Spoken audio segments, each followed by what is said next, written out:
Ahlan wa sahlan wa marhaba bikum mpenzi mtazamaji mahali popote ulipo, ni matumaini yangu ya kwamba ubuheri wa afya. Ni siku nyingine tena, siku ya Ijumaa 24 Juni mwaka wa 2022, siku ambayo kipindi chako cha Kenya Siasani kinakujia hapa kuanzia mwendo huu ambao ni saa 4 na dakika 19 saa zetu za Afrika ya Mashariki.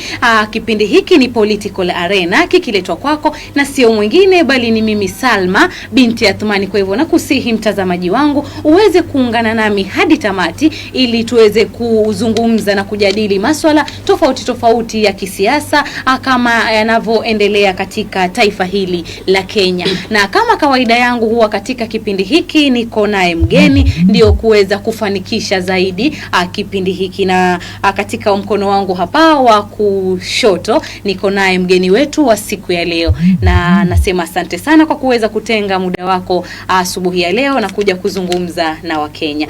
Kwa niaba ya mtazamaji au utajitambulisha? Karibu sana. Asante. Kwa majina naitwa Alan Katana. Mimi ni mgombea wa kiti cha uwakilishi wa wodi wa Shanzu. Na nimefurahi kuwa katika kipindi hichi cha leo. Naam, asante sana Bwana Allen Katana, mheshimiwa mtarajiwa pale Shanzu. Mwanzo kwa haraka tu kabla hatujaingilia kisiasa, Allen Katana ni nani? Allen Katana ni mtoto kwa sababu wazungu wanasema life begins at 40. Kwa hivyo mimi ni mtoto ambaye nimezaliwa miaka mingi iliyopita. Naam. Na mimi ni mkaazi wa Shanzu. Na ni mume wa mke mmoja. Na mimi ni baba wa watoto. Naam. Na ni mcha Mungu. Naam. Ni jambo gani hasa ambalo lilikuvutia wewe kama Katana kutaka kuingia katika masuala ya kisiasa hadi sasa unawania kiti hiki cha uwakilishi wadi ile ya Shanzu? Mimi naweza sema kwa ufupi kilichonivutia ni shida za mwananchi ambayo kwa nafasi na hali zangu kwa sasa nikisema nazifanya kwa pato langu dogo ninalopata itakuwa kwa hakika sitaweza kuwatosheleza. Na nimekuwa sana na hali ya kuona shida yangu si shida kubwa kuliko shida ya mtu. Sasa hilo ndo likawa linanituma sana kutafuta nafasi ambao mbali na maisha yangu itakuwa ni nafasi mwafaka ya kumweza kumfikia wananchi wengi ambao kwa hakika wana matatizo.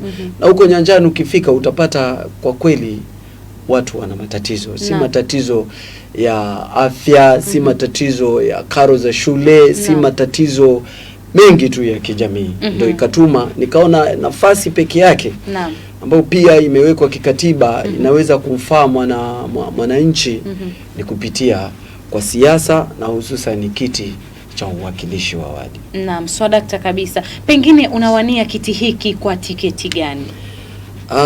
Nawania kiti hiki kwa tiketi ambayo ni guarantee hapa Mombasa. Ni tiketi cha chama ya chungwa, yani ODM. Ni nini ambayo inakuambia inakutia katika fikira za kwamba ni guarantee hapa Mombasa kwamba tiketi hiyo ya chungwa ni? Ni kama Katana si mgeni katika masuala ya kisiasa hapa Mombasa. 2013 nilikuwa na nikasimama na chama cha UDF. Sio mambo ya UDA. UDA ni juzi. UDF.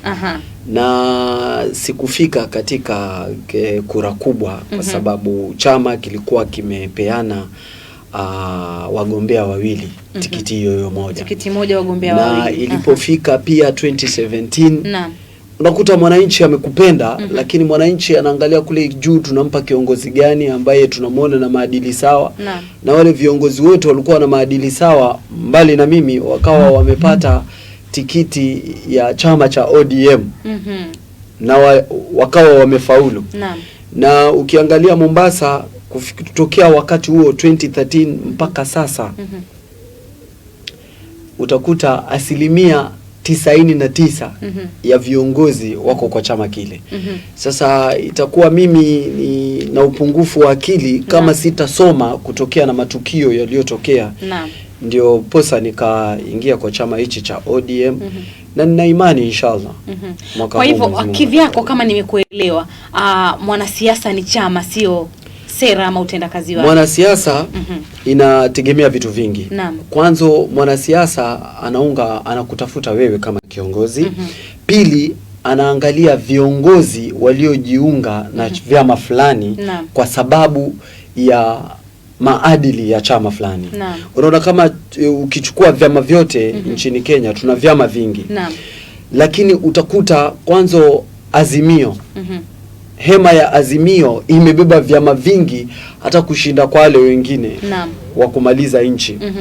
Na hiyo ni kwa sababu wameamini chama cha ODM, maswala wanayoyaelezea ya kwamba endapo tutapata uongozi, swala hili tutalifanyia hivi, swala hili tutalifanyia hivi, basi inakuwa mwananchi ananunua kile chama kizima kwa kuwa anaamini ya kwamba endapo rais wa chama hiki atapata, basi huu mwavuli kwa hakika utakuwa ni wa kumwangalia na kumsaidia mwananchi. So utakuta kama nafasi hii ndogo ya udiwani, mtu anasema hii ndogo naitaka kweli.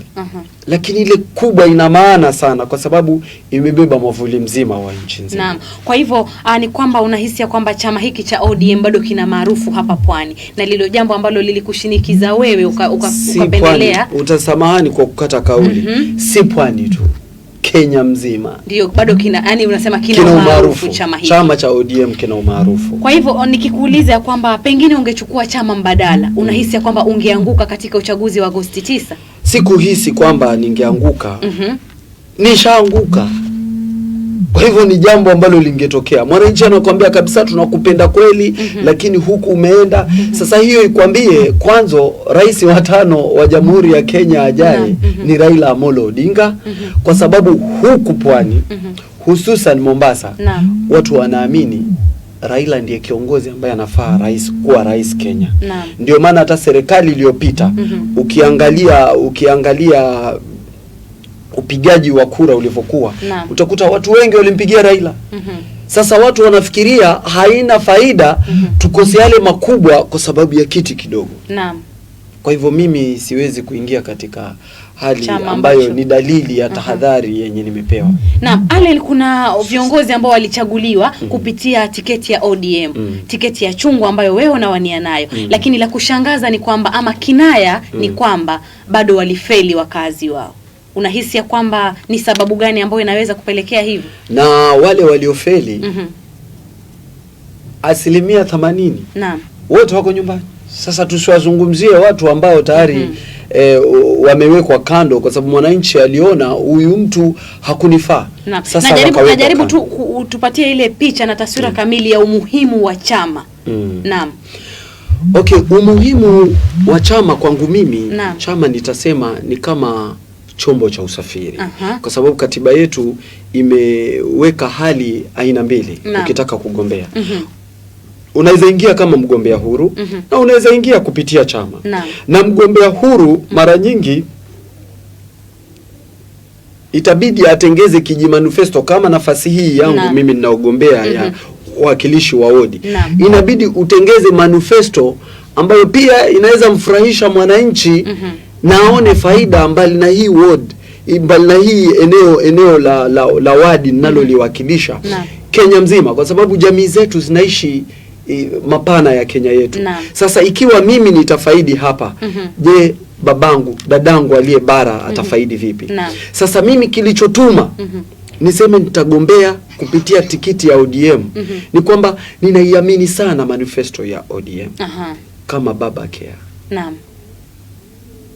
Matibabu, kusema kweli, serikali iliyopo haijaangalia sana mwananchi. Kwanza mwananchi ambayo pato lake ni la chini, ama asilimia kubwa ya wananchi ambao mapato yao hawana wanapata tabu na mambo ya matibabu.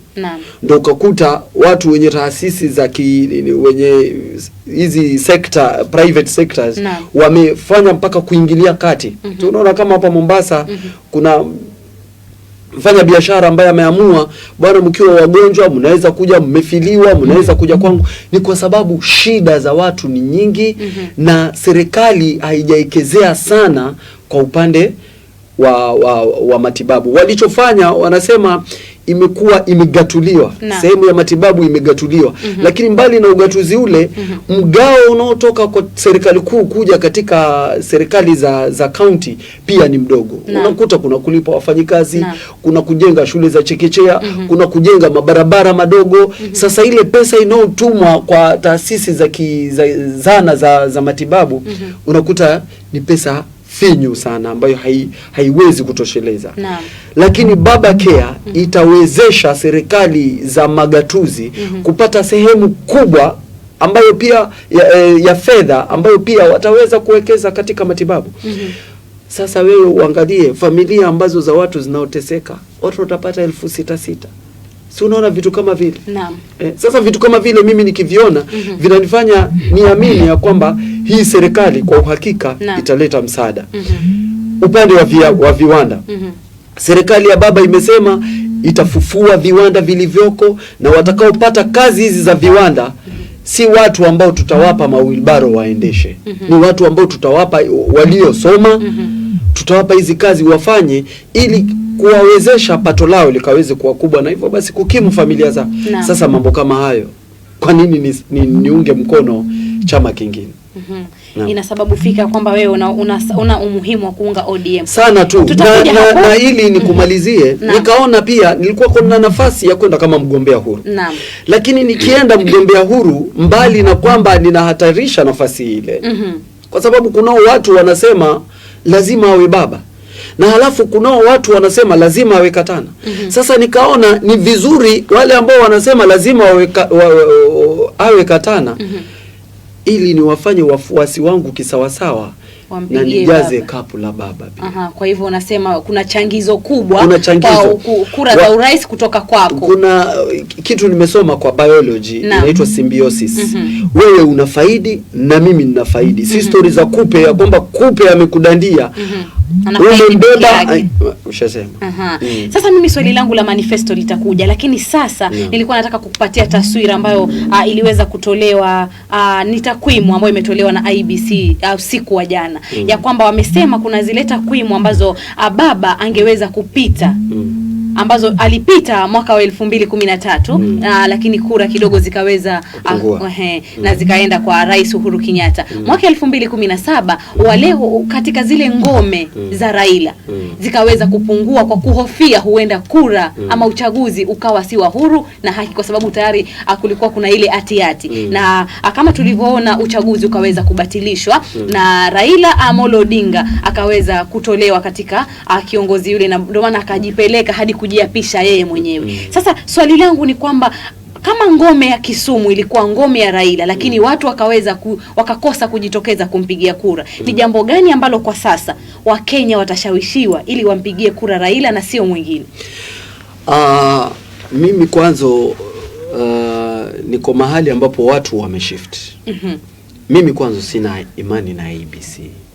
Wewe huna imani na kufikia IBC sasa? Kwa nini huna imani na IBC? Kwa sababu mwaka wa 2017 aliyepita halali ni Raila Amolo Odinga. Kwa hivyo ukiniambia bado una bank, bado unajaribu kusema kwamba ile mahakama kuu ikiongozwa na jaji mkuu aliyekuwa wakati huo David Maraga kubatilisha ule ushindi wa ule uchaguzi, unasema kwamba ilikuwa haiko sahihi? Ilikuwa sahihi. IEBC walivyomtangaza mshindi wao, watu tulivyoenda mahakamani, IEBC ikasema ni kweli inastahili watu warudi kupiga kura. Waliporudi kupiga kura, sisi tulikuwa hatuko tayari na hiyo uchaguzi wa mara ya pili kwa sababu wale waliotufanya vibaya bado ni wale hawajabadilishwa. So hatukuwa serious na hayo masuala mengine. Kwa hivyo bado wakija IEBC kusema ngome ya Raila Amolo Odinga ambayo ni Kisumu na Nyanza kwa ujumla hawakujitokeza kupiga kura, ni vitu tu wanaviongea ili wa justify matendo yao mabovu, waonekane kwamba ni wema. Mimi kwanza kwa kuwa umeleta hilo swala, nataka kuambia IEBC ili ionekane kwamba mmebadilika, ni lazima huu uchaguzi muulazimishe iwe wa huru na wa haki. Kwa nini unasema ulazimishwe? Nafikiri ni jukumu lao na washahidi wa Kenya, kwa sababu hiyo ahadi wameitoa, hiyo ahadi wameitoa kwa mara nyingi kila wakati IEBC wanaitoa ahadi hiyo. Sasa hivi ni walazimishwe, sijui watalazimishwa na nani, sijui watajilazimisha wenyewe, lakini waufanye uchaguzi kuwa uhuru na wa haki, kwa sababu hii Kenya yetu tunaipenda. Na endapo unajua vita vinatokea kama uchaguzi haukuwa uhuru na haki. Kwa sababu vita haviwezi kufanywa na watu wachache. Mahali ambapo kuna amani. No, vita haviwezi kufanywa na watu wachache. Kivipi? Ikiwa wengi wamesema tunaenda njia hii na ubadilishe njia ile, basi vita vitaweza kuwa. Lakini kama ni wachache, wale wachache wataogopa kufanya vita kwa sababu wengi wape. Sasa unasema wewe hauamini tume hii ya uchaguzi na mipaka hapa nchini. Umejipangaje na hiyo ndio itakayoweza kusimamia uchaguzi unaokuja, wakati wewe ni miongoni mwa wale wawaniaji? Nimejipanga na maagenti wangu kisawa sawa. Kwa hivyo unaamini maagenti wako kushinda maafisa wa IEBC? Siwezi amini IEBC, na ningeamini IEBC hata singeweka maagent. Singeweka maagent. Na yeyote anayeamini IEBC hangeweka agent. Lakini kwa kuwa hatuwaamini na kwa kuwa it is a constitutional mandate, ni haki, ni haki ya ni sheria, ni kikatiba kimsingi ya kwamba kuwe na maagent tunaweka. Lakini kitu msingi ninachotaka kusisitiza, lazima IEBC wabadilishe tabia. Lakini mimi nataka tuendelee hapo kwa IEBC. Ni kwamba rais wako wewe ambaye unasema ndio rais wa 5 wa Jamhuri ya Kenya, siku aliyoweza kuidhinishwa na tume hii ya uchaguzi na mipaka hapa nchini IEBC, kwa mara ya kwanza alisema ya kwamba sasa anaamini IEBC ya kwamba imejipanga, ya kwamba alitoa ile ya kwamba hana hofu tena, kwa sababu mwaka 2013 2017 Raila Amolo Odinga alikuwa ana hofu na IEBC, lakini juzi baada ya kuidhinisha tulimsikia akasema ya kwamba IEBC iko sawa. Kivipi wewe unapingana na hata mchungaji uzaa mchawi? Mchungaji uzaa mchawi. Hata mchungaji uzaa mchawi. Na mimi ninachotaka kusema, kinachomridhisha baba si lazima kinridhishe. Na hata kuna vitu vingine baba anaweza sema, tukaketi kwa meza moja nikamwambia baba, hili umelisema kweli, lakini mimi naamini hili. Kwa hivyo si yote yenye baba atasema kwa kuwa nimemchagua yeye kama rais wangu liwe litapigiwa muhuri. Hapana. Mimi ninachotaka na natoa nasaha na ushauri sana kwa IEBC, ni lazima waonyeshe Wakenya kwamba tume ya uchaguzi imebadilika na hivi sasa itakuwa ya haki na huru. Kwa hivyo unataka waonyeshe kwa njia gani? Pengine kwa mfano unataka wafanyeje ndio waamini ya kwamba sasa uchaguzi utakuwa huru na haki? Mimi ninachotaka, kwa sababu mimi nimekuwa kwa huu mchezo na kuna vitu nimefanyiwa. Kama mwaka wa 2017 mimi sitasema watu wa Shanzu hawakunipigia kura. Watu wa Shanzu walinipigia kura kwa asilimia kubwa. Lakini vilivyofanyika, hata wa IEBC wenyewe tunavyoongea ni mashahidi. Kwa sababu mimi ninachoomba ndio ionekane kweli ni huru. Kura, majibu yanapokuja kutoka kwa vituo vyote, yajazwe kwa haraka na yajazwe kwa kadri yalivyo, na yatangazwe mapema iwezekanavyo. Kwa sababu yanapochelewa kuna matokeo mengine sijui yanatengezwa, sijui inakuaje, then mwisho wa kuisha mimi nilikuwa nimefikia mahali hata nimepigia simu gwaride liletwe watu wacheze, naambiwa si wewe mshindi ni mwingine. Bala gani? Na yote liletwa. Umejiandaa kusherehekea?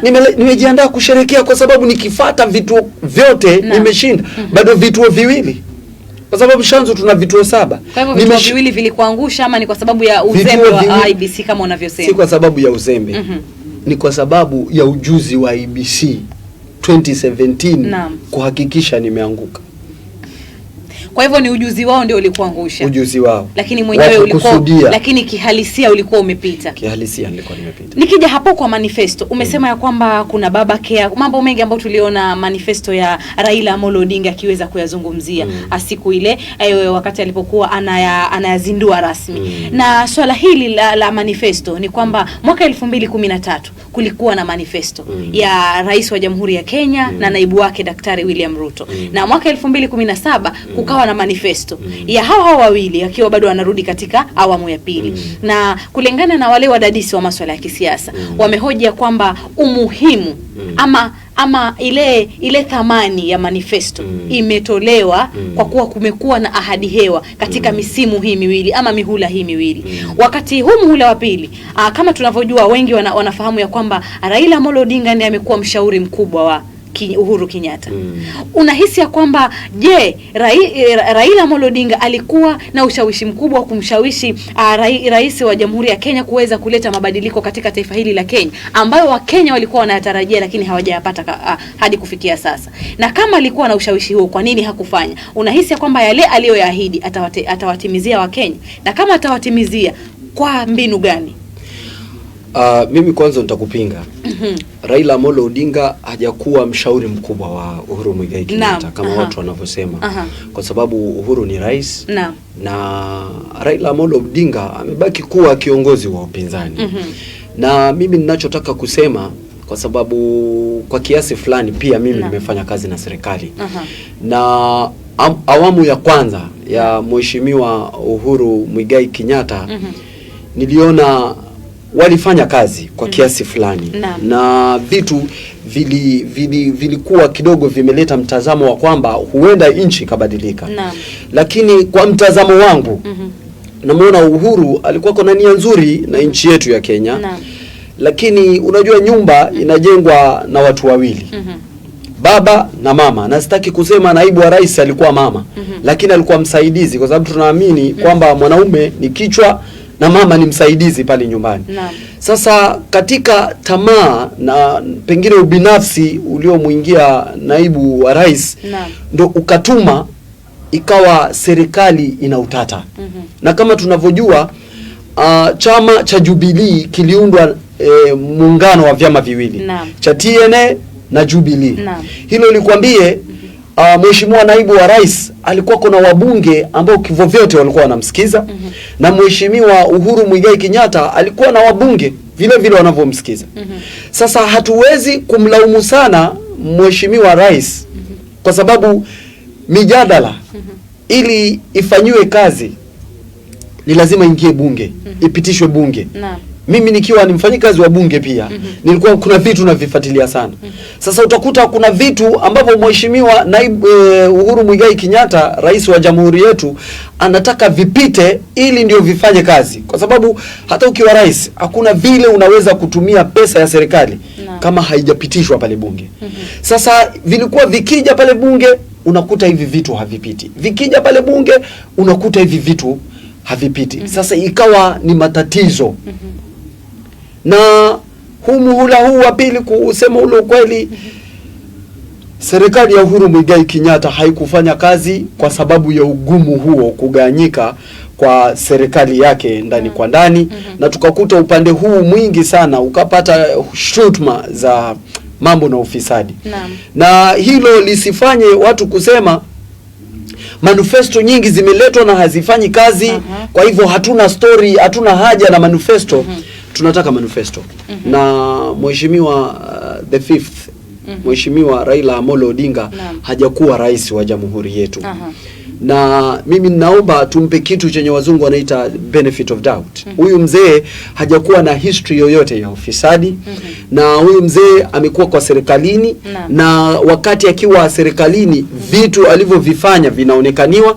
Kwa hivyo mimi ninachoomba ni tuiamini manifesto yake, na hivyo tumunge mkono huyu mzee, na tuangalie ndani ya siku 100 za kwanza, kwa hakika hatutajutia uongozi wake. Lakini mambo ambayo aliweza kuyazungumza Raila Amolo Odinga katika manifesto yake ni kwamba alisema kwamba kama kitu kama ulichokitaja cha baba care atamaliza njaa katika taifa hili la Kenya. Lakini hakuelezea Mkenya ni mbinu gani atakazotumia. Wakati mimi na wewe na mtazamaji tunafahamu fika ya kwamba Kenya kwa sasa inapoteza shilingi bilioni 2 kila siku kwa njia ya ufisadi. Wakati huo huo mimi na wewe tunajua kwamba Kenya kama taifa inadaiwa shilingi trilioni 8. Hakusema kwamba atafanya vipi kuhakikisha kwamba anamaliza haya madeni kisha anapeana shilingi 6,600 kwa zile familia ambazo hazijiwezi. Kuna vitu viwili manifesto ya mzee mimi sijaingilia sana. Lakini kuna vitu viwili katika ile hali ya mheshimiwa the fifth ambayo amesema ataitumia ili kuhakikisha hizi inawezekana. Ni kwamba mimi nimekuwa nikitembea sana nchi jirani ya Tanzania, haswa nisimtaje tena marehemu Magufuli akiwa uongozini.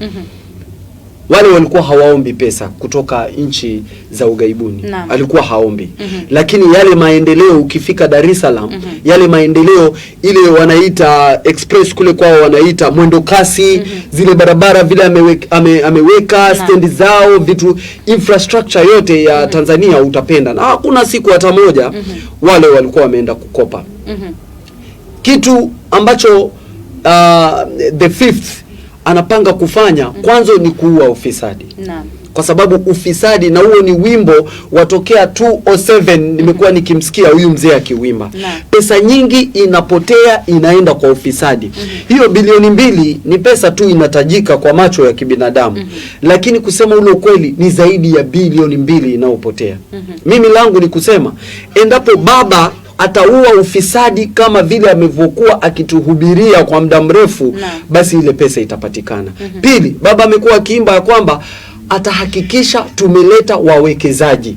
Hawa wawekezaji wakija ni ajira zitapatikana kwa vijana na hata watakuwa wanahitaji msaada wa hizi 6,600 sio ni watakuwa wengi, kwa sababu wawekezaji endapo watakuwa wamekuja wata create nafasi za kazi. Zile nafasi za kazi zikija zitainua jamii. Kwa hivyo mimi masuala mawili, wawekezaji wakiwa kampuni factories zenye ziko Kenya, Rivertex, makampuni ya sukari, hata Ramisi yetu ilifungwa, makampuni ya korosho, kufunguliwe makampuni ya kuprocess mnazi, na hakika ajira nyingi zitatokea. Pili, ufisadi ukiuliwa ile pesa itatumika kumsaidia.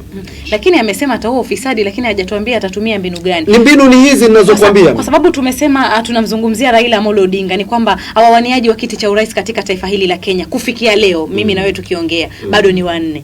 Wale wengine bado wako na hati za kotini, lakini bado hawajaidhinishwa. Na katika zile takwimu ambazo ziliweza kutolewa kufikia siku ya Jumatano, juma hili, ni kwamba walisema kwamba yule mgombea wa 3 katika hawa wagombea 4 amekuwa tishio kwa Raila Amolo Odinga na naibu rais Daktari William Samoei Ruto, na si mwingine ni Profesa George Wajackoya. Unaweza lizungumzaje swala hilo la haraka kabla tuchukue mapumziko mafupi? Na umesema kuua ufisadi. Naam. Mheshimiwa Raila Amolo Odinga ataweka maofisa ambao wakifanya ufisadi, sheria itachukua mkondo wake. Kwa sababu ishatokea na tumeona ni mtu ambaye haungi mfisadi. Cha pili, Wajackoya, mimi kile naweza kusema hajachukua hata sehemu yoyote ya kura ya wafuasi wa Raila Amolo Odinga. Kwa sababu narration anayoileta yeye ni ya bangi na bangi peke yake. Na bangi nyingi ni maneno ya watu ambao wanajiita mahasla huko chini.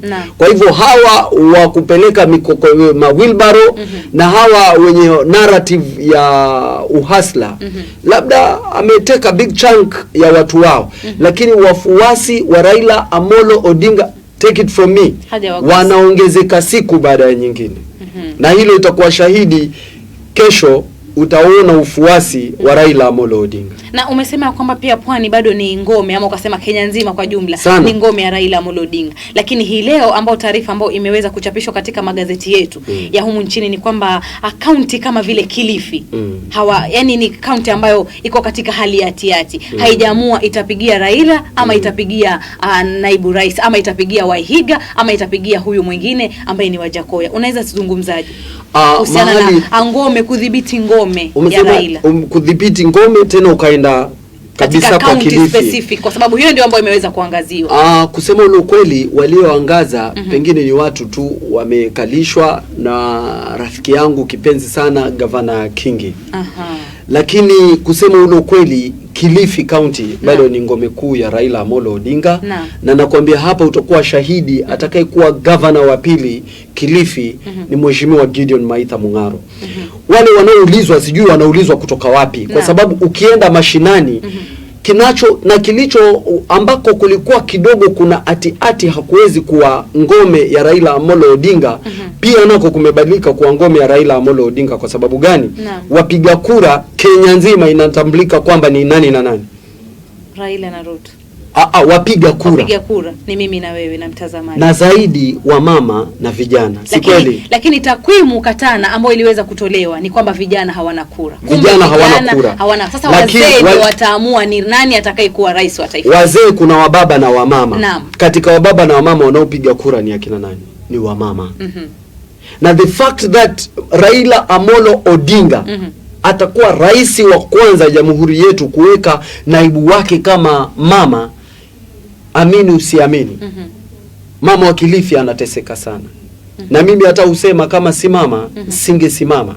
Bimana pia wamama wote wa Kilifi wako nyuma ya Raila Amolo Odinga, kwa sababu kwanza ya uchaguzi wa naibu wake ambaye ni mama, na wanajua wazi huyu mama amekuwa akitetea haki za wakina mama tangia jadi.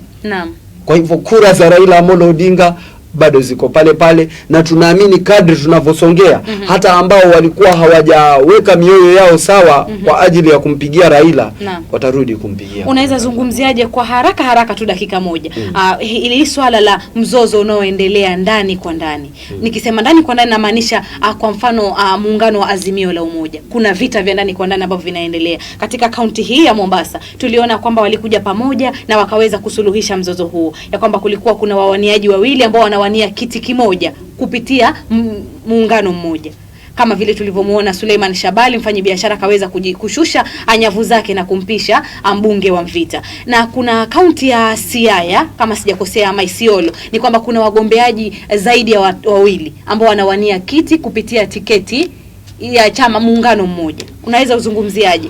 Mimi sitaki kuwa mzungumzaji sana wa mahali mbali na Mombasa. Kwa sababu mimi namshukuru Raila Amolo Odinga kwa sababu moja. Sababu ya kwanza na ambayo imemzidishia kura ni kuweka mapendekezo ya kwake waziwazi ya kwamba mimi endapo nitafaulu atakikuwa waziri wa ardhi ni Ali Hassan Joho. Hilo kwangu ni jambo la maana. Kwa sababu wa pwani, Mombasa na pwani kwa ujumla tuna shida ya mzozo wa ardhi. Unaona? Sasa pili ni mshukuru Raila Amolo Odinga. Tulivyokuwa huku tuna hali ya sintofahamu baina ya Mheshimiwa Suleiman Shabali na gavana ajaye wa Mombasa Abdulswamad Sharif Nassir.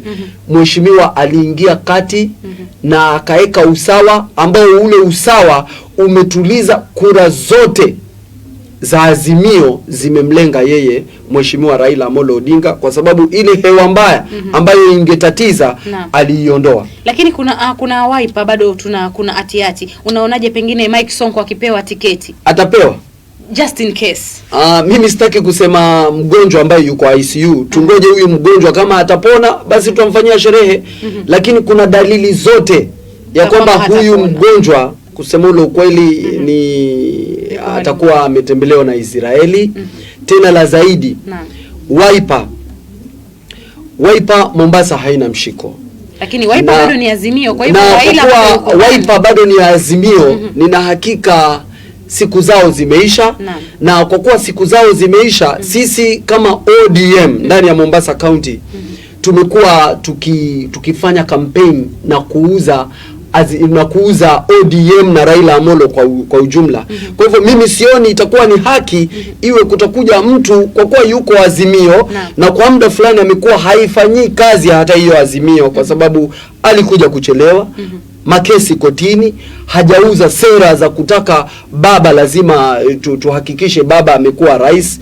Kwa hivyo mimi sioni itakuwa ni haki mtu kama yule akija na awe, kwanza mimi ningemshauri my former party leader Kalonzo Musyoka akae na vijana wake, akae na Ali Mbogo na akae na Mike Mbuvi Sonko, awambie vijana wangu muda umekwenda, hawa watu wameuza sana sera za baba, tunachowaomba muachie hawa. Na kwa kuwa wakati wote Mombasa County imekuwa ni county ya ODM, wacha iendelee kubaki ngome ya ODM.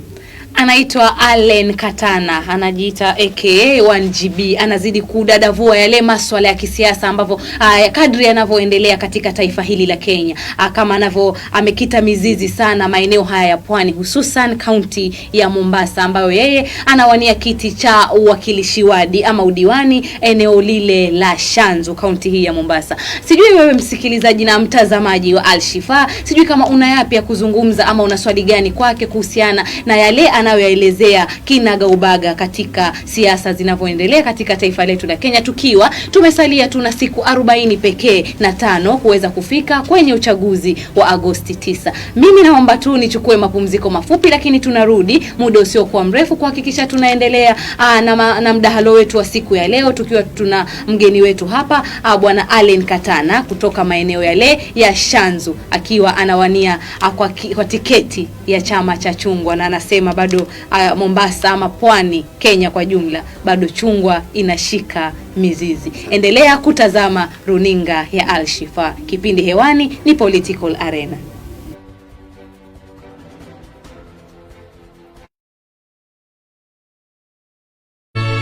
Ukitaka kufahamu matukio yanayojiri kote ulimwenguni, tunataka sukari punguze bei. Ungana nasi Salma binti Athmani nami Clinton Mogaka katika kipindi cha Kenya Magazetini ndani ya Alshifa Radio. Hapo nasema baba endelee nione kwa mkono. Kila siku ya juma kuanzia saa 1 hadi 3 asubuhi. Waacheni porojo na propaganda. Kenya Magazetini ni pumzi ya taifa. Tunataka na shikadabu ipate nafasi yake, sio? Alshifa Radio inasikika. Amka kumekucha, kwani hizi ndizo saa za kwenda shule.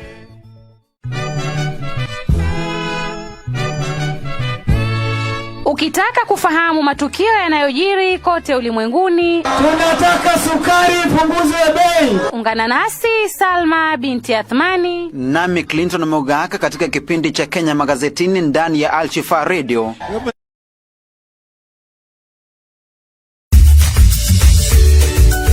Mtoto upo kwa vichekesho basi mambo ya polpole hivi baba, polpole, vitendawili, chemsha bongo, michezo na mingi mingineyo. Usikose kuungana nasi Auntie Salma nami Auntie Bahia kila siku ya Jumamosi kuanzia saa 4 hadi saa 5 asubuhi kwenye kipindi cha shangwe na watoto ndani ya Alshifa Radio.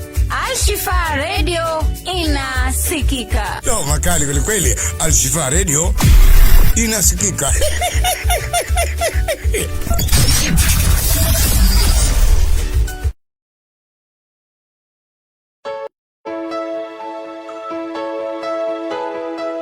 Kwa miaka mingi, Kenya inajulikana kwa kudumisha amani na umoja. Na tukae na undugu, amani na uhuru tunapokaribia uchaguzi mkuu wa Agosti 9 mwaka huu na baada ya uchaguzi. Kenya Mzalendo unaomba kudumisha kampeni za amani kama jinsi wimbo wa taifa unavyohimiza. Tuteue au tuchague uongozi na tukatae vurugu za aina yoyote. Amani, upendo, umoja. Ujumbe huu umeletwa kwako na Alshifa Radio ikishirikiana na shirika la utetezi wa haki za kibinadamu, Haki Afrika. Daima mimi Kenya, mwananchi mzalendo.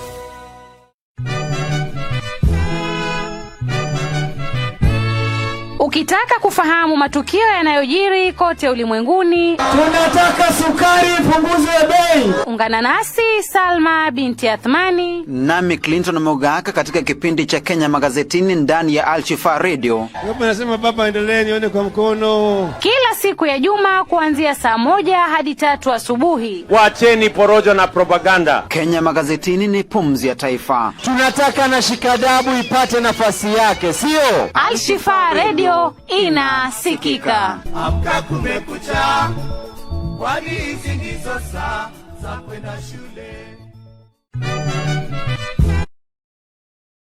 Mtazamaji wa Al-Shifaa, nasema karibu tena katika kipindi chetu siku hii ya leo ambayo ni Political Arena. Na bado tuko naye mgeni wetu hapa ambaye bado tunaendelea kudadavua na kuchanganua yale maswala ya kisiasa kadri yanavyoelekea katika uchaguzi mkuu wa Agosti 9. Na kama vile una ujumbe mfupi unaweza kututumia kupitia pale chini ya runinga yako ama kupitia ukurasa wako wa Facebook @Al-Shifaa TV Kenya, na mimi hapa nitakuwa wenye kusoma iwapo ni swali ama ni maoni ama ni dukuduku tu kuhusiana na mgeni wetu wa siku hii ya leo. Tulikuwa tunazungumzia manifesto ya baba, tukamzungumzia zile siasa vile zinavyoenda. Sasa wewe kama Allen Katana, manifesto yako pale Shanzu ni gani? Mimi kama Katana, naam, kuna kitu ambacho mimi sikishabiki, ya kwamba MCA lazima awe na manifesto. Sikishabiki kwa sababu kazi za diwani zimeelezwa vizuri katika katiba yetu, na kazi za diwani ni 3. Sasa manifesto yangu mimi ni kuhakikisha zile kazi 3 nimezifanya, na zaidi ya zile kazi 3 za MCA alizopewa kikatiba, pia nikatengeza mkono mwingine ambao huu mkono utakuwa unafanya kazi ambazo si zangu za kikatiba, lakini zitakuwa vile vile ni kazi za kumsaidia mwananchi. Kwa sababu kazi ya MCA ni kuhakikisha amewakilisha watu wake kutoka eneo wadi ya kwake. Pili ni kuhakikisha ametunga sheria ambayo inamfaa mwananchi. Na kila mahali pana shida zake tofauti tofauti. Kwa hivyo kutataka kila mahali uwe utamsikiza mwananchi, na ikiwa hili ni pendekezo ulipeleke kama pendekezo, na ikiwa hii ni sheria unataka itungwe sheria ili msaidie mwananchi wa Shanzu, basi ukahakikisha umeipeleka na uhakikishe imepitishwa ili mfaidi mwananchi wa Shanzu. Lakini manifesto yangu kubwa ni kuhakikisha nimemtumikia mwananchi wa Shanzu kwa mujibu wa katiba, na tena kulingana na ule mkono ambayo ni kazi ya 4 ambayo mimi niliiweka kwa ajili ya kumfikia mwananchi. Kazi ya 4 ambayo ni gani? Kazi ya 4 nilianza kitu miaka kadhaa iliyopita, ni foundation. Inaitwa Hodiko Enyeko. Hii Hodiko Kijaluo tunasema hodika. Yani ni kama kubisha. Unabisha kwa milango ya watu, kwa sababu unapopewa kofia ya uheshimiwa inakuja na heshima yake. Na endapo umepewa hiyo kofia na heshima hiyo, basi nitakuwa na ruhusa na fursa ya kubishia milango mingine ili kivovyote watu wangu wasaidike. Ndio nikasema, kama kwa mfano nilikaa kwangu nyumbani nikaona kijana anapita, jua ni kali, anaenda shuleni na kwa mguu hana viatu. Nikafunga safari mpaka kwa Her Excellency bibi ya Uhuru Muigai Kenyatta.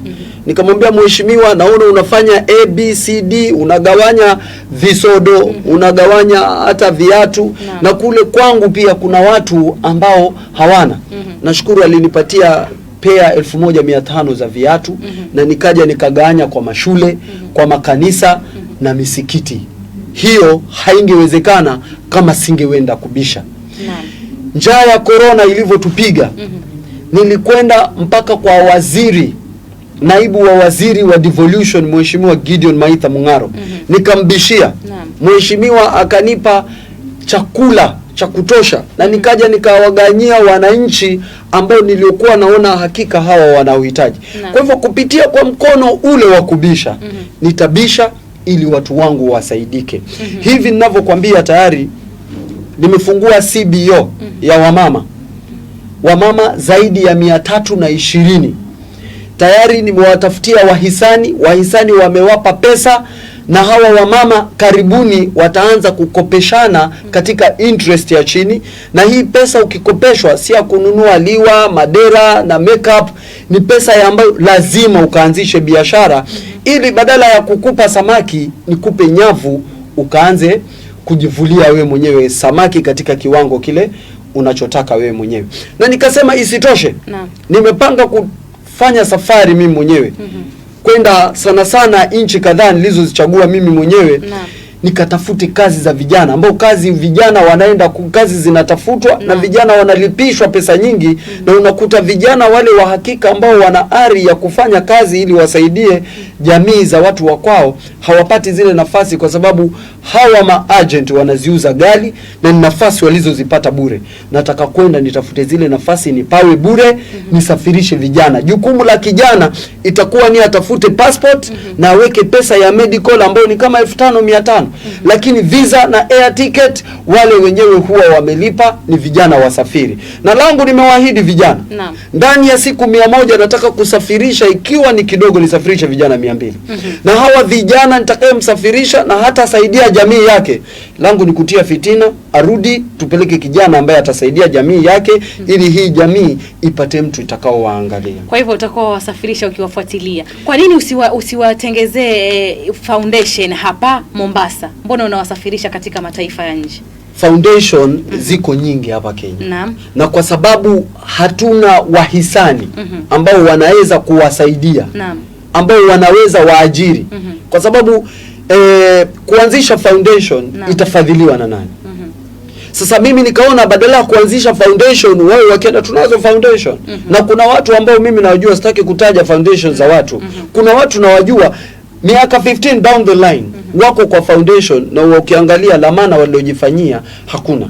Lakini umemtafutia mtu kazi badala kukaa tu kwa foundation. Hii foundation yenyewe, kwa sababu Hodiko yenyewe is a foundation, hii foundation yenyewe imemtafutia huyu kijana ajira, amekwenda amepata ajira. Muhimu ni maisha yetu tuyakimu zile kazi zingine, kwa sababu foundation bila kuleta kitu kama mishahara, ile foundation tutaianzisha baada ya miezi 2 umeifunga, kwa sababu wale watu wana mahitaji na ile mahitaji yao tutayakimu vipi? So dakta kabisa, swala hili la vyama ni kwamba wewe mwenyewe unawania kupitia chama cha ODM. Sasa kwa mfano, wewe umechaguliwa na umekuwa diwani wa wadi ile ya Shanzu na chama cha ODM, lakini kuna mbunge wa eneo lako ni wa chama tofauti, na gavana kwa mfano ama seneta ni wa chama tofauti. Utashirikiana nao vipi katika kutenda kazi ya kuwakilisha wakazi wa Shanzu? Kwanza hilo swali hilo nashukuru, maana utaliuliza mwenzangu. Mimi hakuna vile mtu ambaye eneo bunge la Kisauni kama hauko ODM ni ngumu wewe kupigiwa kura. Na kwa mfano umesema kama mbunge, mbunge atakayeingia wa Kisauni mbali na chama, watu wa Kisauni wanajutia na mbunge aliye sasa.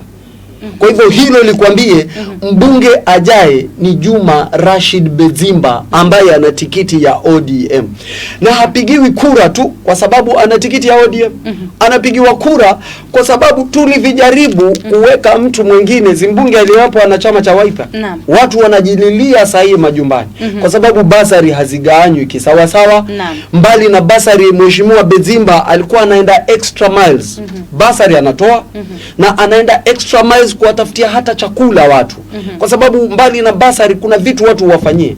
Kunayo mashule mengi ambayo naweza kutajia Mheshimiwa Juma Rashid Bezimba aliyatengeza. Zipo barabara ambazo amezitengeza. Kwa hivyo sisi wakazi wa Kisauni tunajitia uongozi ulio sasa na tunamtamani tena Mheshimiwa Juma Rashid Bezimba arudi. Mimi nikiwa kipaumbele, mbunge aliye pale, mimi nilikuwako namba 1 mgongoni Kisauni nzima kuhakikisha yeye amepata. Lakini tunajutia katika vitu vili vibaya, mtu anaweza pewa nafasi ya kuchagua. Na ikiwa mbunge aliyoko sasa na Bezimba ni vitu vibaya, basi afadhali ubaya wa Juma Rashid Bezimba. Sasa kwa kuwa hata ameingia ODM, hilo limempa kipaumbele ya kwamba ndiye mbunge atakayechaguliwa na kura nyingi sana ndani ya Mombasa County. Lakini mheshimiwa mtarajiwa, na nikiongea sasa kuhusu pia gavana. gavana ambaye ana tikiti ya ODM. Wajua mimi nakwambia wale viongozi wazuri mara nyingi huenda ODM, na wale ikitokea kwa bahati mbaya umeenda ODM na wewe ni kiongozi mbaya, basi utaenda huo muhula huo na baadaye utatolewa. Sasa gavana ambaye anasimama kwa tikiti ya ODM, Abdulswamad Sharif Nassir, takwimu zilizofanywa na tafiti zilizofanywa na watu watafiti wa kikweli kweli mara kadhaa wamemuorodhesha Abdulswamad Sharif Nassir kuwa mbunge wa 3 Kenya mzima katika watu waliotumia nafasi ile kivizuri katika utendakazi wao. Sasa huyu nakupa mfano, mbunge wa Kisauni alikuwa anataka ugavana, na pengine huyu endapo huyu mgeni wetu wa kutoka Nairobi endapo mambo hayatamwendea vizuri itabidi amwachie huyu awe gavana. Sasa huyu hayuko hata namba 200 katika wabunge. Tutachukua ambaye ni namba 3 Kenya mzima ama tutakwenda ambaye ni namba zaidi ya namba 200? Ingekuwa wewe ungechagua yupi? Nitakujibu tukimaliza. Mimi swali langu ni kwamba wewe unasisitiza sana hili swala la wanalitaja wazungu 6 piece ni kwamba yani mimi nikichagua gavana, nikichagua katika ile siku ya uchaguzi, yani mimi nianze rais wangu atoke ODM, gavana wangu atoke ODM, mwakilishi wa kike atoke ODM, seneta na hata mwakilishi wadi. Unasahau ya kwamba kuna muungano, ni swala la miungano ambalo tunalizungumzia. Kwa hivyo ndani ya muungano wa Azimio la Umoja ambaye ni rais wako ndio kinara, kuna vyama tanzu pale ndani. Huoni athari ya kuchagua 6 piece katika uchaguzi wa Agosti 9 ambao ni swala ambalo wewe nimeona unalisisitiza sana? Azimio walioko kwa Azimio, mimi naweza kuambia kitu kimoja na kinaweza kuonekana kama dharau, lakini ushauri mzuri. Wale ambao wako kwa Azimio na wako ndani ya Mombasa, ningewaomba tubaki pale pale kwa kwamba rais wetu awe huyo wa Azimio. Lakini huku kwengine tuache iwe ODM. Sababu ni kwamba kama ni faida ya Azimio wataipata kwa sababu rais wetu ni ule mmoja. Lakini hivi vyama vingine hatutaki Mombasa yetu iwe na shida kama serikali ya Uhuru Muigai Kenyatta ilivyokuwa. Walipochanganya TNA na Jubilee, ile serikali haikutufanyia sisi wa Kenya kazi kwa sababu ya ushindani ambao hauna maana. Unazuia vitu kufanyika, na ndio maana sisi watu wa ODM Mombasa tuna claim kwanza wagombea wote wa ODM wako juu kwa mtazamo wa opinion polls, hata ukizifuatilia utaona. Na sasa kwa kuwa wako juu, ODM imekuwa Mombasa imekuwa ngome ya ODM Mombasa County, na kwa kuwa tuna mfano wa serikali ilivyoenda ndivyo sivyo katika bunge la kitaifa, hatutaki ugonjwa ule ututembelee hapa bunge la county, kwa sababu tunachotaka ambapo serikali ya Governor Joho kile ambacho serikali ya Governor Joho ilibakisha, tunaomba kwa njia ya utaratibu na ulaini serikali ya Abdulswamad Sharif Nassir imalizie. Na hili litawezekana tu ikiwa tutakuwa sisi tunaenda kwa line moja ya kusema huyu kiongozi kwanza wamepigiwa mfano, mambo yake yeye anatosha, na sisi tuna nia ya kuleta mabadiliko katika Mombasa County. Hatutaki pingamizi, kwa sababu wengine wakija pale watakuwa na hisia za kutaka kupinga tu lolote lile. Na sisi tunataka Mombasa County iwe rated the best in terms of performance katika Kenya mzima. Lakini mimi swali langu bado linabaki pale pale. Huoni ya kwamba kutakuwa na athari? Kwa sababu hili ni swala la muungano. Na umesema ya kwamba wale ambao wako ndani ya Azimio ni kama wewe unawapatia pole. Ni kama unafikiria kwamba walifanya uamuzi ambao sio wasawa kuingia ndani ya Azimio, wakati wao pia wana vyama vyao na wana malengo yao. Unajua, ama hiyo ndio sababu ambayo ilifanya baadhi ya viongozi wengine wakatoka Azimio na kujiunga na mirengo mingine? Ambaye hayuko ODM Mombasa ni kwa sababu anajiona hafiti. Ni kwa sababu umma ulimuona hafai.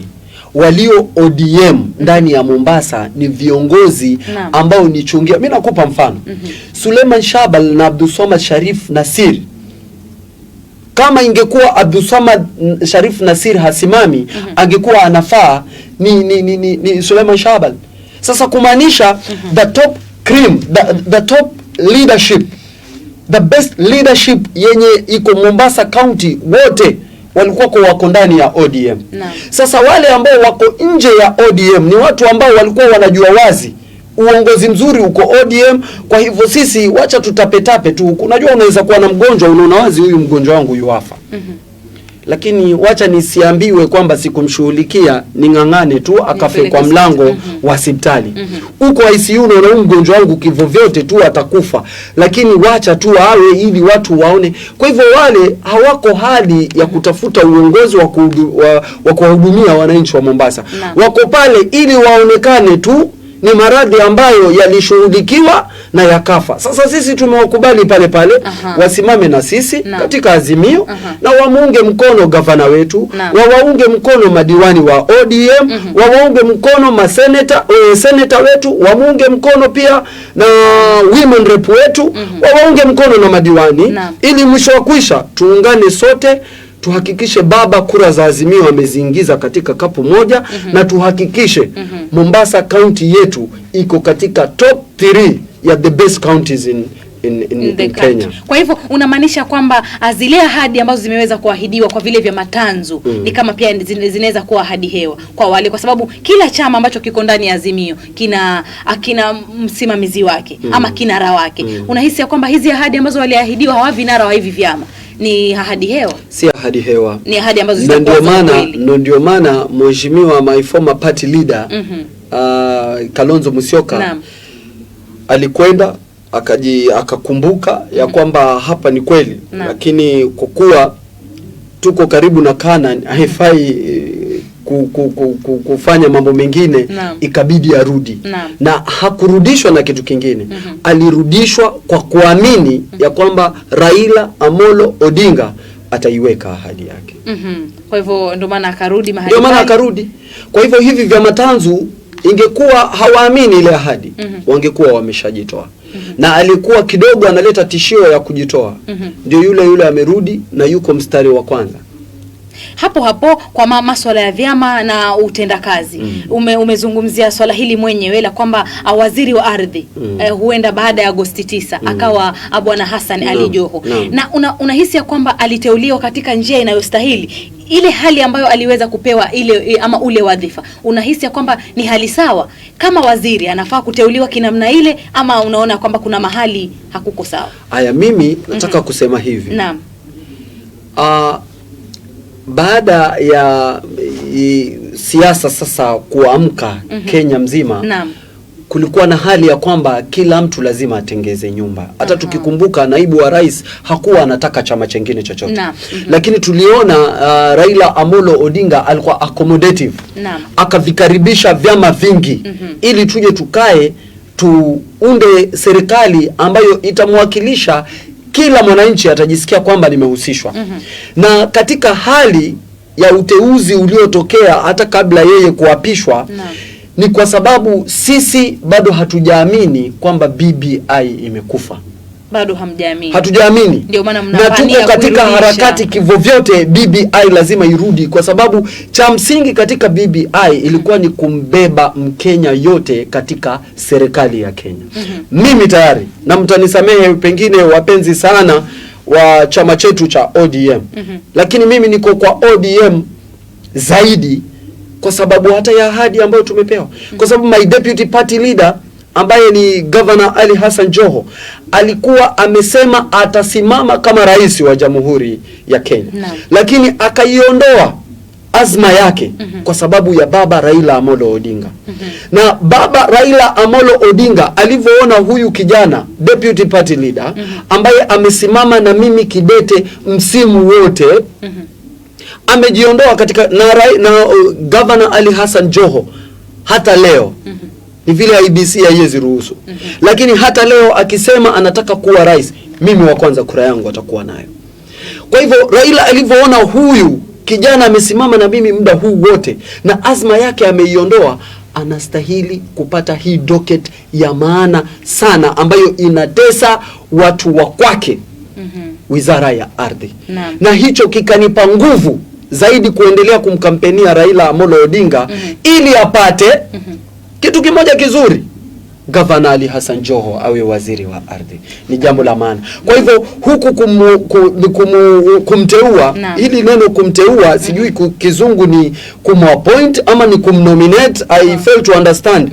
Lakini ni Kambe alipendekeza kwamba atakapokuwa rais basi Gavana Joho atakuwa. Na mimi ahadi za baba naziamini. Na ahadi za baba nataka kumwendelea kumshauri baba ya kwamba asimame pale ya kwamba kwa sababu tunaamini ataapishwa kama rais wa 5 wa Jamhuri ya Kenya. Kitu cha kwanza atakapoapishwa, basi waziri wa kwanza ambaye tunaomba aapishwe ni Ali Hassan Joho. Kwa sababu hiyo ndio watu wa Mombasa wengi wameamua kukufilia pale kwa ODM na kumwamini Raila Amolo Odinga kama the 5th president. Shilingi ama tuseme sarafu ina pande mbili. Katika hii lugha ya haraka lugha ya kwamba kila mmoja ataelewa ni kwamba tunaamini kuna upande wa Simba na upande wa Kenyatta. Kwa mfano shilingi igeuke upande wa Simba. Na Raila Amolo Odinga asiwe rais wa 5 wa Jamhuri hii. Hilo ukilisema hapa ni abomination kwa sababu hali zote dalili ya mvua Waswahili wanasema ni mawingu. Inaweza tanda lakini mvua inyeshe mbali sana. Kwani kuna wachawi. Mimi nataka kusema hivi na hata siku nyingine ukiniita kwa show naweza kimbia nitoroke kwa show ukisema kunaweza shilingi ikapenduka Raila Amolo Odinga akakosa kuwa rais. Dalili zote zimeonyesha huyu bwana ndiye rais kwa sababu moyo wake ametaka kuitumikia nchi yetu katika moyo wa kisawasawa. Yani azma yake ni kuhakikisha ameleta mageuzi ambayo marais wengi wa jamhuri yetu wameshindwa. Kwa hivyo tusiwe na midomo ya kwamba huenda wewe angalia mama ni mjamzito unamfanya scanning ya macho ya kwamba huenda ukazaa mtoto ambaye atatoka si vizuri. Rais wa 5 wa Jamhuri ya Kenya ajaye ni Raila Amolo Odinga. Kwa hivyo tusiende ikiwa hakuna mambo ya ikiwa. Kwa sababu tunajua ni wapiga kura ndio wataamua. Mimi na wewe tunaongea lakini yule Mkenya mpiga kura ndiye atakayeamua. Unajua wewe uko studio, mimi niko nyanjani. Na wale wananchi ambao nakutana nao nyanjani wote wamesema rais ajaye atakuwa Raila Amolo Odinga. Lakini kwa kuwa wataka nilijibu swali lako kwa lugha ya rahisi. Kama shilingi itageuka na Raila Amolo Odinga asitangazwe kama mshindi, itakuwa kura yameibiwa na wakumlaumu itakuwa ni Raila. Atarudi tena ajiapishe kama rais wa wananchi kama alivyofanya mwaka 2017. Hapo siwezi msemea, lakini endapo hatatangazwa kama mshindi basi itakuwa hakuna uhalisia wa matangazo yaliyotangazwa kwa sababu hakika ulivyosema kwamba huamini haiwezekani kwamba Raila hatakuwa rais wa Kenya. Pale maeneo ya Shanzu ama ile wadi ya Shanzu katika moja la jukumu lako ni kuhakikisha kwamba elimu ya chekechea. Je, zile shule ambazo ziko pale maeneo ya Shanzu zinawatosheleza wanafunzi ama watoto wa Shanzu? Hazitoshelezi kusema ukweli. Kama pale Utange kuna shule kimoja cha chekechea ambapo mimi nikiwa pale kwa sababu tayari sijapata na tumefanya public participation na wananchi na baadhi ya shida wanazozitaja ni hizo. Na foundation ya elimu ya mtoto ni muhimu sana hata kushinda kule juu. Kwa hivyo mimi nitahakikisha palipo na shule shule za chekechea zimejengwa tena za kisasa na zaidi ya vyote hata ambapo hapana shule kunazo viwanja fulani ambavyo ni vya umma. Nitahakikisha vile viwanja umma imerudi kuvidhibiti na tujenge shule za chekechea. Afadhali tuwe na kiwanja tu za shule za chekechea, watoto wakimaliza pale wanapelekwa kwa shule za msingi zingine. Mimi tena nataka kuishukuru hii katiba yetu ya 2010 tuliposema shule za chekechea ziko devolved. Ni kwa sababu walikaa wakaona education ni muhimu na kwa kuwa ni muhimu ni lazima shule za chekechea ziwe katika ziwe devolved. Kwa hivyo mimi nataka kusukuma kisawasawa ili tuwe na shule za kisasa za chekechea kwa sababu shule za kisasa za chekechea tutakavyozijenga za kisasa pia inampa inampa motisha, inampa moral, ina boost moral yule mwanafunzi kwenda kukaa darasani na kumsikiza mwalimu. Na endapo tutawapa foundation nzuri, basi watoto wetu watapenda elimu, na tutaambiwa wakazi wa pwani kwa ujumla si kwamba hawapendi elimu, hawakusoma. Tutaambiwa sasa elimu upande wa pwani kwa hakika imepanda.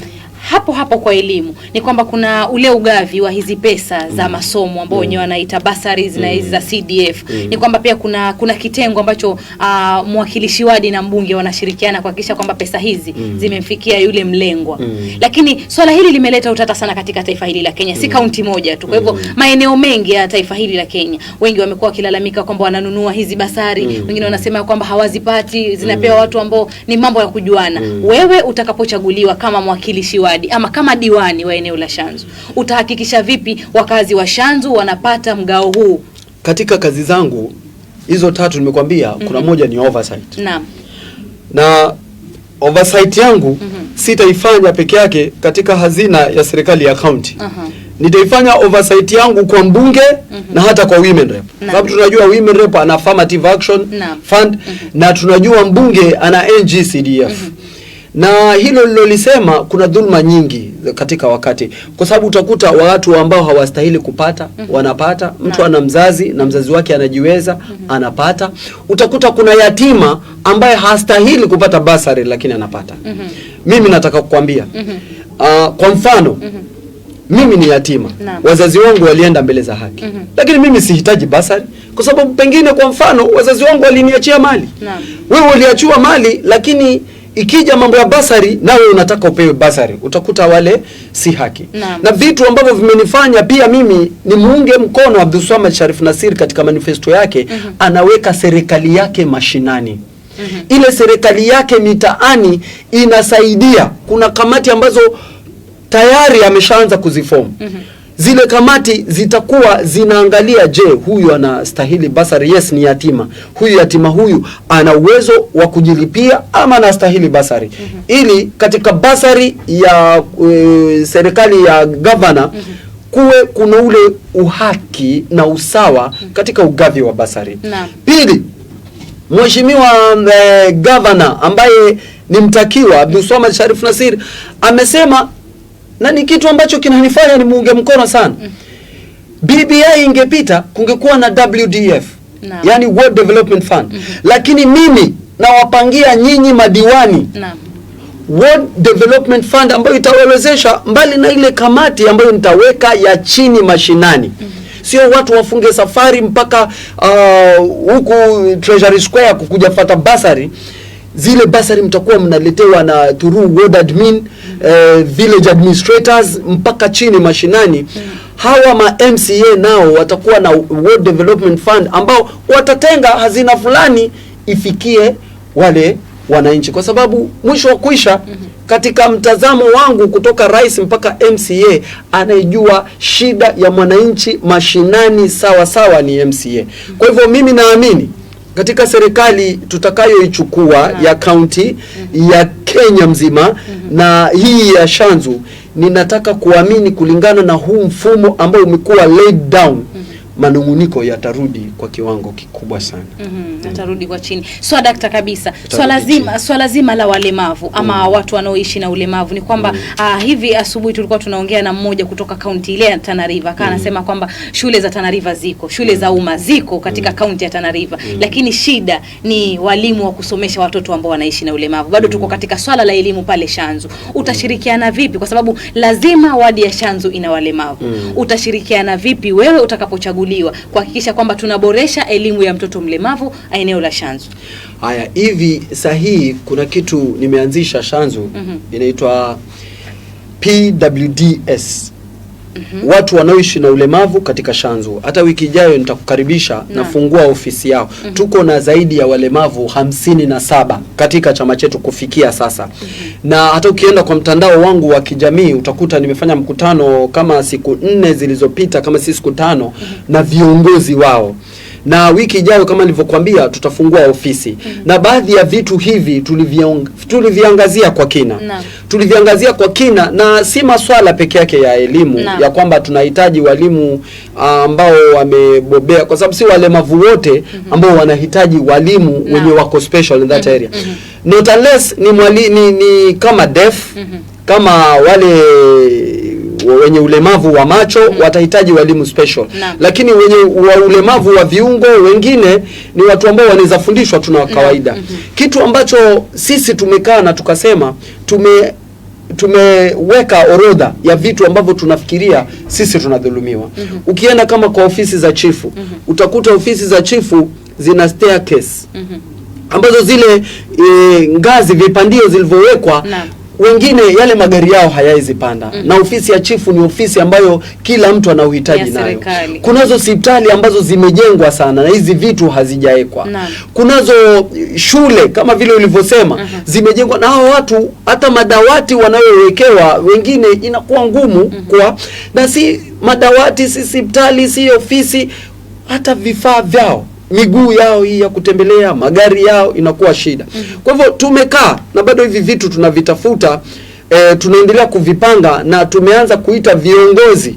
Kama tutakuwa wiki ijayo tutakuwa pia na Mheshimiwa Abdul Swamad aje akae tuorodheshe vile vitu na tutafute mbinu mwafaka, si ya maneno tu na maandishi, ambayo itakuwa ni ya vitendo ya kuwajali hawa watu, kwa sababu kusema ule kweli umma imewaacha nyuma hawa watu.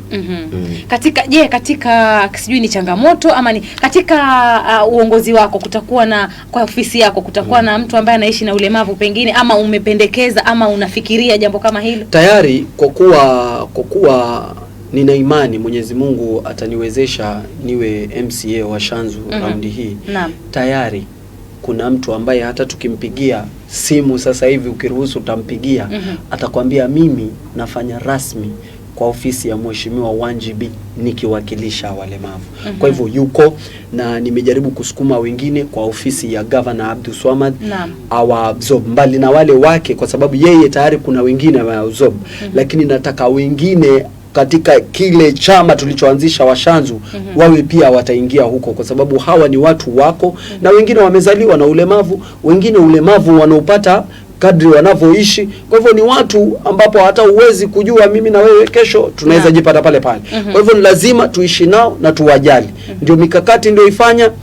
Yuko tayari, anaitwa ndugu yangu Omari, yeye anakuwa tayari ndani ya miaka 5 inshallah, Mwenyezi Mungu akituajalia kuipata hii nafasi, yeye atakuwa anafanya kazi za ahakikishe walemavu wamepata basari zao, ahakikishe walemavu mahitaji yao, kama ni hospitali haina mahali pa kupandia, akija akiniambia tutakwenda pale tukahakikishe hiyo hospitali yani yeye ndo atakuwa akiwakilisha walemavu. Kwa sababu umezungumzia hospitali, je, pale Shanzu kuna hospitali za kutosha ama kuna hospitali ambayo inawatosheleza mahitaji ya wale wakazi wa Shanzu? Ama wanatoka huko wanakuja Makadara? Nashukuru sana. Kwa hivi sasa tuko na hospitali tumekuwa na hospitali ya prison pale inatusaidia. Tumekuwa na hospitali nyingine inaitwa Utange Dispensary, na tulikuwa tumeibadilisha jina, inaitwa Mungu Atosha kwa sababu dawa ilikuwa hakuna. Lakini sasa nataka nimshukuru Governor Ali Hassan Joho. Anatutengezea hospitali ya kisasa. Na naomba Mwenyezi Mungu sahi hiyo project pale ilipofika, Governor aiendelee kuiwekezea kisawasawa ili ipate kuisha. Ni hospitali ambayo hata ukiona wewe mwenyewe, na hakika watu wa Shanzu watakuwa hawana story za kwenda Makadara. Kwa sababu tunajua tunaishi na kufa kupo. Ile hospitali iliyotengezwa sasa hata mochari iko nayo kwa wale ndugu zetu wa Kristo ambao lazima waekane mochari. Ukiona the plan utajua mashallah ni hospitali ambayo hatutanungunika. Na kwa vile sasa governor wetu anamaliza, bado miezi kidogo tu anamaliza. Governor nashukuru unazijua. Governor Abdul Swamad akiingia, nafikiri lake itabaki tu ni kuweka madawa na watu watapata huduma. Pale siwezi kulalamika, na hiyo shukrani zangu zimwendee sana Governor Ali Hassan Joho kwa mradi ule. Kuna kitu ambacho kinaitwa project. Sijui kama unakifahamu, unakiamini kitu hiki? Project kwa mfano wengi wanasema kwamba Ken ama Allen Katana ni project ya Abdulswamad kwa mfano, ama Allen Katana ni project ya Raila Amolo Odinga. Kitu hicho nakifahamu, na kama unakifahamu ni cha kweli ama ni fununu tu? Sasa inategemea nani pengine anaambiwa ni project. Tukisema Abdulswamad ni project ya Joho, Abdulswamad ni project kikweli, lakini ni project ya wakazi wa Mombasa County. Kwa sababu Abdulswamad kama ninavyowaambia, mimi mwenyewe nina ushahidi. Na unajua si vizuri katika studio kama hii nije nilete mambo ya uongo. Watu Shanzu ni Kisauni. Nina watu wengi wa Shanzu ambazo kura zao ni za Mvita kwa sababu wapawe basari na Abdulswamad Sharif Nassir. Sasa leo hii zile kingo zilizokuwa zinamfunga mtu kumpigia kura Abdulswamad mpaka hamishe kura yake kutoka Shanzu mpaka Mvita, kutoka Kisauni constituency mpaka Mvita. Acha hata nikisema Kisauni na pabana. Shanzu wajua ndo wodi ya mwisho ndo ingie Kilifi County kule. Kwa hiyo ni mbali, lakini mtu anajituma kwa sababu anajua kura yangu nikipiga Kisauni, huyu aliyepo ana dalili za kupata hata nisaidia, anaileta Mvita. Ni kumaanisha watu wameuona huu uongozi wa huyu mbunge wa Mvita ni uongozi wa maana. Sasa zile kingo zimevunjika, mtu anaenda mpaka Mombasa County nzima. Kwa nini asiungwe mkono?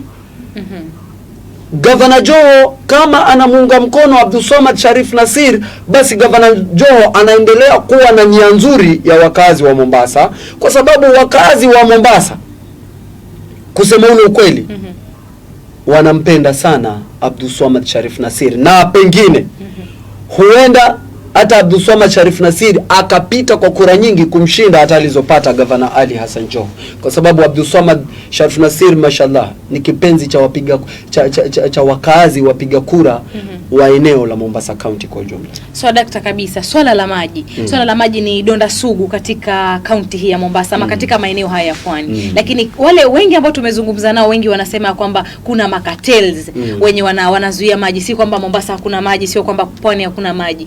Wewe kama Allen Katana utakapochaguliwa kama diwani wa Shanzu, utalitatua vipi swala hili la maji kuhusiana pengine na ushirikiano wako na wale washikadau?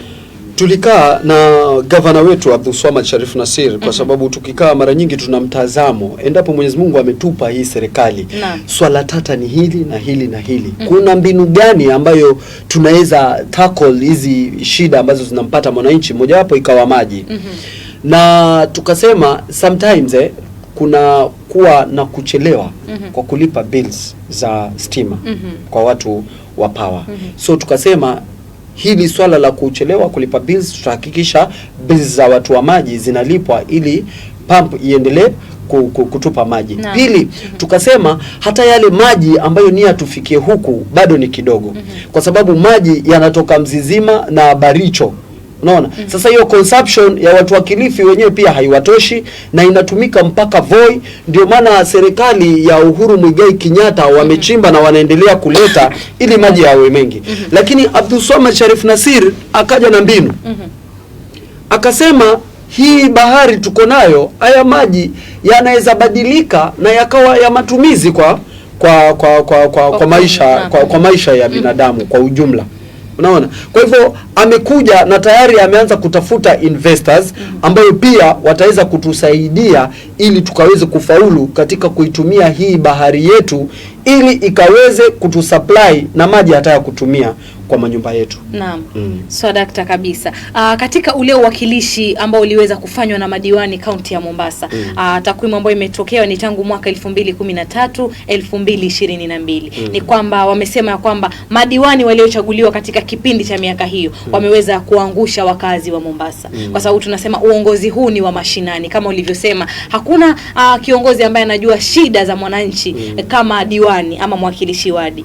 Na katika hali ya uongozi wako, wale watakao kuchagua pale Shanzu, wataamini vipi ya kwamba huyu Allen Katana ni kiongozi ambaye atatutekelezea, atatuwakilisha vyema bungeni tofauti na wale ambao wamepita? Wale ambao wamepita siwezi wahukumu sana kwa sababu utendakazi wao walifanya na watu wamewaona, na ambao wanadililiza kurudi wanaonekana na ambao kwa hakika hawatarudi pia wanaonekana. Kwa sababu yote 9 10 once umeconvince yule mpiga kura ya kwamba bwana, mimi hiki kiti nikikipata kuna uhakika wa wewe kusaidika, basi yule mpiga kura hakuna vile atakavyokukosa kukuunga mkono. Lakini nataka niseme hivi, mwaka jana wale wakulima walilima lakini hawakuvuna. Naam. Lakini hilo la kwamba ulilima na hukuvuna halikuvunji moyo ya kwamba mwaka huu umeingia hautalima. Naam. Kwa sababu usipolima wenzio watalima. Na anayejua mavuno yatakuweko ama hayatakuweko ni Mwenyezi Mungu. Kwa sababu sisi wanasiasa wengi tunapotafuta kura kwa mwananchi, kuna maneno mengi mazuri tunayaongea, lakini asilimia kubwa yetu hatuyamaanishi. Naam. Na mimi sitaki niwe miongoni mwa viongozi ambayo itafika wakati ya kwamba utimize ya ulio waahidi wananchi ukose kutimiza, kwa sababu leo kuna dunia na kesho akhera. Mimi ninachotaka kusema ni kwamba kwa kuwa wananchi wamedanganywa sana kwa muda mrefu, na wakati huu tunavyotafuta kura sisi tunapata challenges nyingi za kuambiwa maneno unayoyasema ya kwamba mara nyingi tunawapigia mkienda mfanyi nini.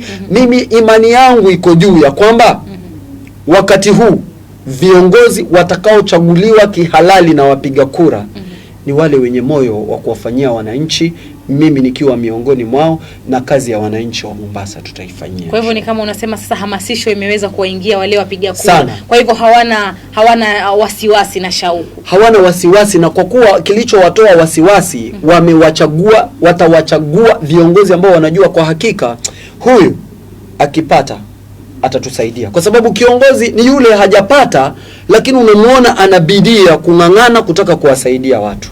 Na viongozi wale ambao hawana bidii ya kung'ang'ana kutaka kuwasaidia watu, hata wakipata hawatasaidia, maana kutosaidia ndo desturi yao. Nataka kukuuliza swali ambalo hulitaki. Swali ambalo huna haja nalo. Na umejuaje? Nimejua kwa sababu nimeshakusikia ukizungumza kwamba huna haja nalo, lakini mimi nitakuuliza. Ni kwamba bado narudia sarafu. Tunaangalia pande mbili kwa sababu siku zote katika kila kitu kuna mshindi na mshindwa. Kwa mfano siku Agosti 9 usiweze kupita na mwingine aweze kukupiku kwa kura nyingi zaidi na aweze kuchukua hatamu ya uongozi wa Shanzu. Wewe utashirikiana naye vipi katika kuleta maendeleo pale Shanzu? Mimi ikiwa hivyo kwa sababu pia unaweza kuwa na wapiga kura wengi, una wafuasi wengi, na watu wanasema wanjibini wewe, lakini moyo wa mtu ni kaburi. Huwezi jua sana. Kwa hivyo litakapotokea hilo, mimi maisha yangu na yaishi kwa kusaidiana na watu, kwa sababu ninaamini hii dunia peke yangu siwezi. Na leo mimi naweza kuwa na kidogo, naweza kukusaidia wewe, naamini kesho wewe kile kidogo ama kingi unaweza kuwa nacho kanisaidia. Kwa hivyo nitaendeleza maisha yangu ya kutaka kusaidiana na watu. Kwa sababu mara nyingi mimi nimeishi na watu ambao hata si jamii yangu, lakini nimeishi nao kama ndugu. Kwa hivyo mimi nitaendelea na maisha yangu ya kumsaidia mwananchi, kwa sababu ninaamini hii dunia kivyo vyote peke yangu siwezi. Siwezi, nahitaji mtu, na mtu tunahitajiana kivipi? Tukiwa na shida tunabebeana. Una mgonjwa tuende hospitali, umefiliwa tusaidiane kuzika, una harusi tufanye harusi, unataka karo. Kwa uchache wangu, japo itakuwa ni uchache sana kwa sababu ni ngumu kumwomba maiti damu.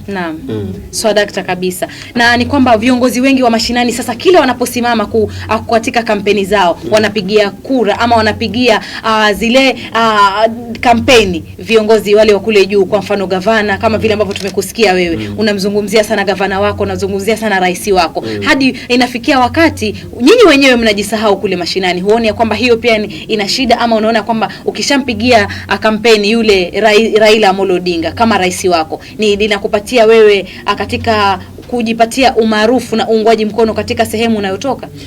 Kuna kitu lazima wanasiasa wengine pia na wafuasi waelewe. Huwezi pendwa na watu wote. Kuna watu hata Raila hawajamfikia. afadhali mimi naweza mfikia, wewe Raila hujamfikia. Lakini na mimi niko karibu na wewe, tunaishi na kuona daily. Lakini nikija nikikwambia kwamba niunge mkono, unakataa. Lakini ukisikia tu mimi namuunga mkono baba kwa sababu wewe unampenda Raila, inakuwa rahisi wewe huyu nitampigia kwa sababu ya, na mimi nataka kuamini wapo watu wengi watampigia kura Raila kwa sababu yako, kwa sababu yangu, ama kupitia kwako, kupitia kwangu. Ndio pale nikakwambia the relationship is mutual, symbiosis. Wewe anafaidi na mimi nafaidi. Kwa hivyo ni hali hiyo. Neno lako la mwisho, kwa sababu mwelekezi wangu ananiambia muda unatupa kisogo. Neno lako la mwisho kwa mkazi wa Shanzu, hasa tunapoelekea kwenye uchaguzi mkuu. Neno langu la mwisho kwa mkazi wa Shanzu ni kwamba naomba tufanye kampeni zetu, tuendeleze kampeni zetu kwa amani, na zaidi ya kufanya kampeni kwa amani, na wasihi watu wa Shanzu mkaweze kunikumbuka hii tarehe 9 mwezi wa 8 ili ari yangu ya kuwahudumia nyinyi kwa miaka 5 kama MCA wa Shanzu ikaweze kukamilika. Kwa hayo mengi, shukran kwa kutazama. Naam, asante sana kwa niaba ya runinga Al-Shifaa. Nasema asante sana kwa kuja na kuweza kuzungumza na Wakenya, hususan wale wakazi wa maeneo ya Shanzu. Kutoka kwangu mimi Salma binti Athmani, natoa shukrani zangu za dhati kwako wewe mtazamaji wa Al-Shifaa kwa kuweza kutazama Political Arena Ijumaa ya leo. Mimi na wewe tupatane tena siku nyingine na kutakia siku njema.